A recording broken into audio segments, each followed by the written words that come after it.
हम लोग सीखेंगे आईटीआर कैसे भरते हैं।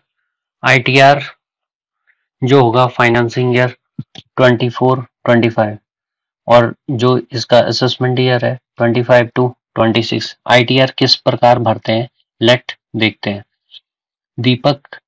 Deepa was a government employee working sincerely in her department. At the end of the financing year 2024-25, she received her Form 16 from the account office. She knew it was now time to file her income tax return ITR-1. She gave her income details, salary received during the financing year 2024-25, 5,37,875 according to Form 16. She also earned small bank interest 603.39 and employer NPS contribution 60,447 to NPS on her behalf, which could be claimed under Section 80 CCD-2।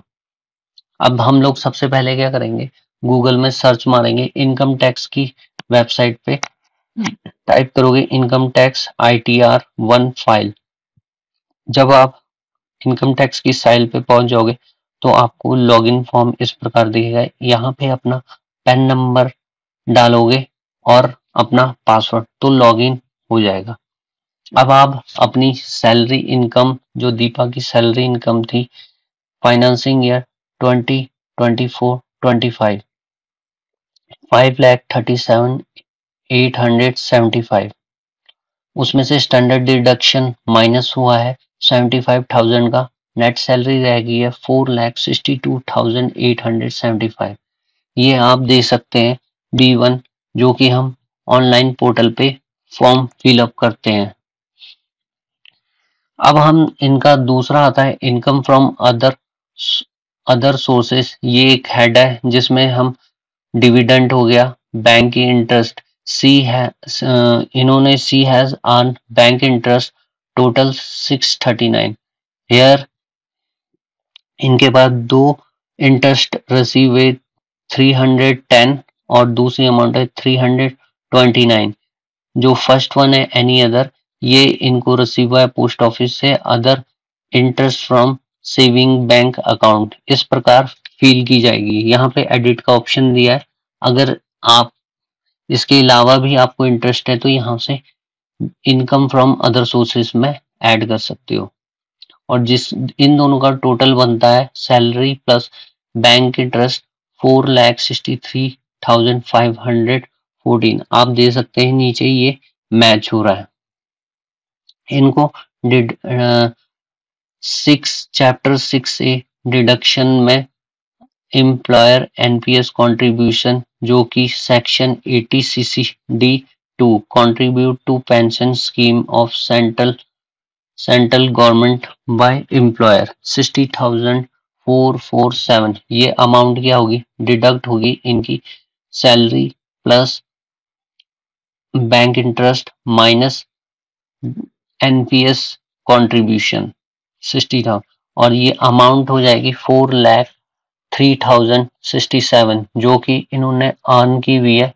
अब हम लोग इसके ऊपर calculation देखेंगे, जो कि किस प्रकार as per new regime slab income 0 से लेके जो 3 लाख तक कमाते हैं उनको टैक्स नहीं लगता। 3 से जो ऊपर 3 लाख के ऊपर उनको 5% का टैक्स लगता है। हर calculated tax around 5,300, but since her taxable income below 7 lakhs, she got full rebate under section 87A, जो कि लिमिट होती है 25,000 तक। तो इनकी टैक्सेबल अमाउंट क्या है 5,300 और फाइनली इनका टैक्स क्या हो जाता है, नील हो जाते हैं। अब टैक्स लायबिलिटी किस तरह कैलकुलेट करते हैं, सबसे पहले स्लैब देखोगे आप 0 to 3 लाख जो कि नील होती है। 3 लाख से अबव हो रही है इनकी इनकम, कितनी अबव हो रही है, उसके बाद 5% कैलकुलेट किया, जो कि 3 लाख 4 लाख 300,367 को माइनस किया 3 लाख 1 से, तो इनके बाद जो अमाउंट आई है 1,03,067, इस पे 5% कैलकुलेट किया तो 5,153, इसको राउंड ऑफ करके 54, कहीं पे 53, जो वेबसाइट में 54 कर दिया राउंड ऑफ को। अगर इसी के ऊपर हेल्थ एजुकेशन सेस 4% कैलकुलेट होता है 206 टोटल टैक्स।